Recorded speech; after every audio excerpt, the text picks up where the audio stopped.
Most people walk out of a brake shop having spent $500, sometimes more, without ever needing to. And the worst part? The mechanic knew it. You just didn't. Today we're pulling back the curtain on one of the most common money grabs in the auto repair industry. We're talking about the brake scam, the upsell, the scare tactic, the you need all four replaced right now move that shops have been running for decades. By the time this video is done, you're going to know exactly how to protect yourself, what to look for before you ever hand over a dime, and the one check that takes less than 5 minutes and could literally save you hundreds of dollars today. So let's get into it. Here's the situation most people find themselves in. You go in for a routine oil change. Mechanic rolls out from under your car, wipes his hands on a rag, and says, "Hey, we took a look at your brakes while we were in there. They're pretty bad. You're going to want to get those done today." Safety issue. And just like that, the panic sets in. You've got your kids in that car. You drive on the highway every day. Of course you're going to say yes. But here's what they didn't tell you. There's a quick, simple check you can do yourself, at home, in your driveway, for free, that tells you exactly whether your brakes actually need replacing. And a huge percentage of the time, when you do this check, you're going to find out your brakes have plenty of life left in them. So what is this check? We're talking about measuring brake pad thickness. And it sounds complicated, but it's really not. Your brake pads have what's called a wear indicator. It's a small metal tab built right into the pad. When your pads wear down to about 2 to 3 millimeters, that's the danger zone. That metal tab makes contact with your rotor and you hear a high-pitched squealing sound. That squeal is literally a built-in alarm system telling you it's time. If you're not hearing that sound, that's the first sign you might still have life in those pads. Now here's the thing a lot of people don't realize. New brake pads are typically between 10 and 12 millimeters thick. The legal minimum in most states is around 1.6 millimeters. Mechanics at shops will often tell you to replace pads when they're at 4 or even 5 millimeters, which is still 50% or more of their useful life. That's money left on the table. Your money. So before you trust anyone else's word on your brakes, here's what you do. Look through the spokes of your front wheel. You'll see the silver or gray disc. That's your rotor. And pressing up against it, you'll see the brake pad sitting inside the caliper, which is the clamp-like metal piece that squeezes the rotor. Most pads are visible through the wheel without taking anything apart. You're looking at the thickness of the friction material, the part that actually makes contact with the rotor. If you can see at least 3 to 4 millimeters of pad material in there, you've got time. Want to be more precise? A brake pad gauge is like $5 on Amazon. You can also use a simple ruler or even a coin in a pinch. Stick it in there, take a measurement. That 5 minutes of work could save you $400, $500, even $600 depending on your vehicle and where you live. But here's where the scam gets deeper. Because it's not just about the pads. A lot of shops will push you to replace your rotors at the same time. While we're in there, your rotors are worn down. We should resurface them or replace them.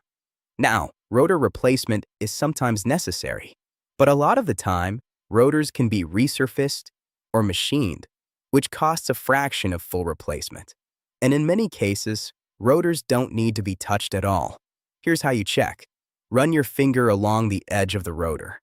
Feel the outer rim. There should be a small lip there where the pad doesn't reach. That's normal. But if you feel deep grooves running in a circle around the rotor's surface, like records in an old vinyl, that's a sign of wear. If the grooves are deep enough to catch your fingernail, that's worth paying attention to. If it's mostly smooth with just light surface marks, you're probably fine. Now let's talk about the psychology of the brake scam for a second, because understanding how it works is just as important as the mechanical stuff. Shops know that brakes are emotional. Nobody wants to risk their family's safety over a few $100s. That's the leverage point. They'll use words like metal on metal, and you're almost through the rotors, and I wouldn't feel comfortable letting you drive that out of here. These are pressure phrases. They're designed to make you feel like you have no choice. And here's a tactic some shops use that's downright sneaky. They'll show you a pad that's completely worn down, almost gone. They'll hold it up and say, "See this? This is what yours look like." What they're not telling you is that they grabbed that pad from the junk pile out back. It's not even from your car. Some shops keep worn-out demo parts around specifically for this moment. So here's your power move. Before you go to any shop, take your own pictures. Get down, look through the wheels, snap a photo of your pads from both sides, front and rear. Keep those photos on your phone. If a mechanic tells you your pads are dangerously worn, you pull out that photo and you say, "Interesting, because I took this morning." Watch how fast the conversation changes. Now, this doesn't mean every mechanic out there is dishonest. Most people in this industry are genuinely trying to help you. The problem is the business model at a lot of chain shops and quick lube places creates pressure to upsell. Techs are sometimes working on commission or hitting repair ticket quotas. It's a system problem as much as it is an honesty problem. That's why your best friend in any repair situation is knowledge. When you know what you're looking at, when you can talk specifics, millimeters, rotor thickness specs, the minimum thickness stamped right on the rotor itself by the manufacturer, the entire dynamic shifts. You go from being a customer to being someone who knows what's going on. And suddenly the recommendations you get become a lot more reasonable. Here's another thing worth knowing. Different driving conditions affect brake wear dramatically. If you do a lot of city driving, stop and go traffic, lots of lights, heavy traffic, your brakes wear faster than someone who does mostly highway miles. Aggressive braking, towing, or driving in hilly terrain. Same thing. Knowing your driving pattern helps you understand what's realistic when a mechanic tells you your pads are almost gone. And here's a pro tip most people never use. Before any major service, call 2 or 3 shops and get a quote, but also ask them specifically, what thickness do your technicians recommend replacement at? If they say 4 or 5 millimeters, that's an aggressive standard. Some manufacturers say you can run pads down to 2 to 3. Getting that number up front tells you a lot about how that shop operates. If you want the most trustworthy brake assessment, go to a mechanic you've built a relationship with, ideally an independent shop, not a chain. Ask them to show you the worn parts while the car is on the lift. Any honest mechanic will walk you right over and point to exactly what they're seeing. If they're hesitant to show you, that tells you something. The bottom line is this: your brakes are critical. We're not saying ignore them. We're saying don't let fear make you replace something that doesn't need replacing yet. Know your numbers. Do the 5-minute check. Take your photos. And never let anyone rush you into a decision you're not comfortable with. You are allowed to say, "I want to see it myself." You're allowed to say, "Let me think about it," and come back. You're allowed to get a second opinion.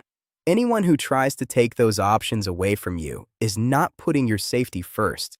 They're putting your wallet first. If this video just saved you from getting taken at the shop, do me a favor and hit that like button. It genuinely helps this channel reach more people who need to hear this. And if you've got a story about being upsold at a shop or a trick you used to protect yourself, drop it in the comments. I read every single one, and I'd love to hear what you've experienced. Subscribe if you haven't already. Every week, we break down the stuff the auto industry doesn't want you to know, from oil change myths to tire pressure tricks to the simple maintenance moves that keep your car running for 200,000 miles without drama. And speaking of things shops tell you that aren't always true, next video we're going after the transmission flush scam. When you actually need it, when you absolutely don't, and what can actually happen if you do it at the wrong time.